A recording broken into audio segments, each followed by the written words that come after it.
Okey, ni saya nak sembang sikit, bukan nak kelentong korang. Ni kat depan saya sebuah Toyota Voxy SZ fully loaded.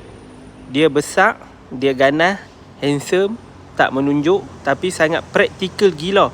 Yang ni fully loaded. Siapa yang selesai untuk kereta ni? Kereta ni untuk 2-3 orang anak, dilengkapi dengan power sliding door. Okey, automatic, tak payah pantau anak. So senang masuk dan senang keluar dan senang bawa parent.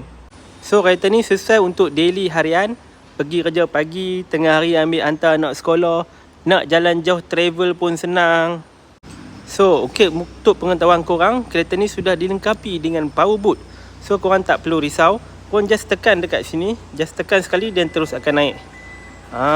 Nampak? So kereta ni sangat luas dan sangat-sangat praktikal gila.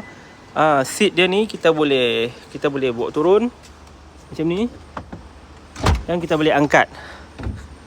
Nampak keluasan dia, dan dia bagi lagi free untuk storage dekat bawah ni. Nampak? So untuk kalau korang tengok, dia boleh jadikan awning, dan nak tutup dia korang tekan saja sini. Korang budget untuk MPV macam ni 1,600 ke 1,700, ini adalah pilihan yang sesuai. Pilihan yang sesuai. Okey, siapa nak saya tolongkan, tolong kirakan kelayakan, ikut gaji masing-masing. Bukan ego, boleh komen dekat bawah. Nanti saya akan sharekan kereta ni,